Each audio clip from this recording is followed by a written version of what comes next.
Hi viewers, welcome to return to Jesus channel. మరి బైబిల్లో యాకోబు నోటీస్ పీరియడ్ సర్వ్ చేస్తాడు. కొంతమందికి తెలిసి ఉండొచ్చు, కొంతమంది తెలియకపోవచ్చు.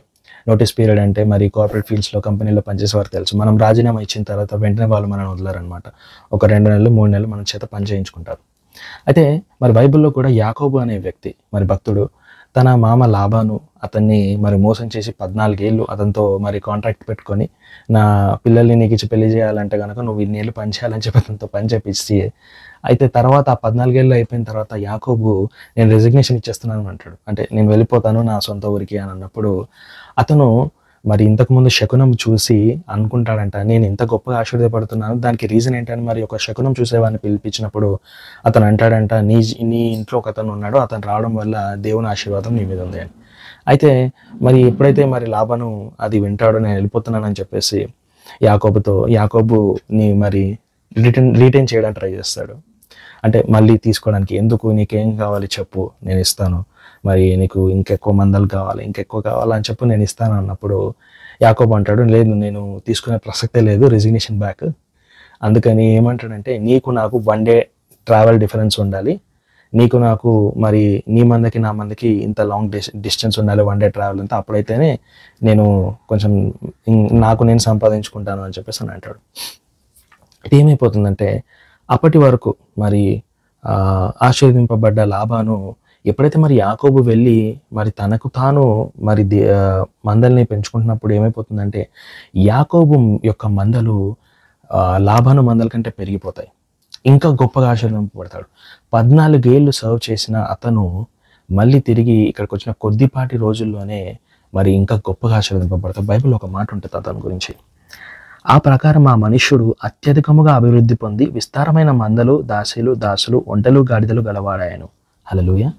అయితే మరి 14 ఏళ్ళు ఎందుకు మరి ఎదగలేదు అంటే, ఎదిగాడు, కానీ అతని యొక్క కష్టం ఇంకొక అతను దోచుకున్నాడు. ఇతని యొక్క ఆశీర్వాదము లాభానికి లాభం కలిగజేసింది. అలాగే సహోదరి, నీవు ఎక్కడున్నావు ఏంటో నీకు తెలీదు.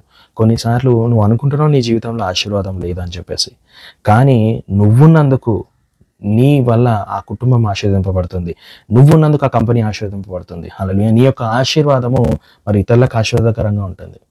కానీ ఎప్పుడైతే యాకోబు గుర్తించి యెహోవా వైపు తిరుగుతాడో, యెహోవా ఆయన యొక్క స్వరం వింటాడో, అప్పుడు మరి యాకోబు ప్రత్యేక రీతిగా అతని యొక్క ఆశీర్వాదాలను చూసుకోవడం జరిగింది. మరి నీ జీవితంలో కూడా నీవు అలా నీ యొక్క ఆశీర్వాదాలను చూసుకోవాలని నేను కోరుకుంటున్నాను. అయితే ఒకటి ఏంటి అంటే, మరి నువ్వు ఆశీర్వదింపబడుతున్నావు, ఆశీర్వదింపబడ్డ తర్వాత మరి క్రిటిక్స్, మరి నువ్వంటే పడని వాళ్ళు చూస్తారు ఆబ్వియస్లీ.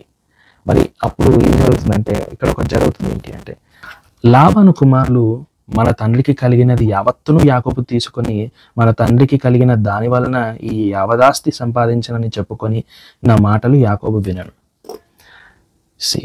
ఒక్కసారి నువ్వు ఆశీర్వదింపబడ్డ తర్వాత, లేదా నీ నువ్వు బతుకుతున్న తర్వాత ఇటువంటి మాటలు సహజం, ఎక్కడైనా ఉంటారు, ఎక్కడైనా మరి నేను అనేవాళ్ళు ఉంటారు.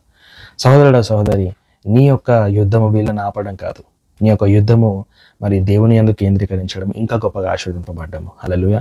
మరి లాబాను ఆశీర్వదింపబడింది యాకోబు వల్ల, కానీ లాబాను యొక్క పిల్లలు ఏమంటున్నారు, మా తండ్రికి ఆస్తి అతను గుంజుకున్నాడని. కానీ నిజానికి జరిగింది ఏంటి, ఇతనికి అన్ఫేర్ జరిగింది.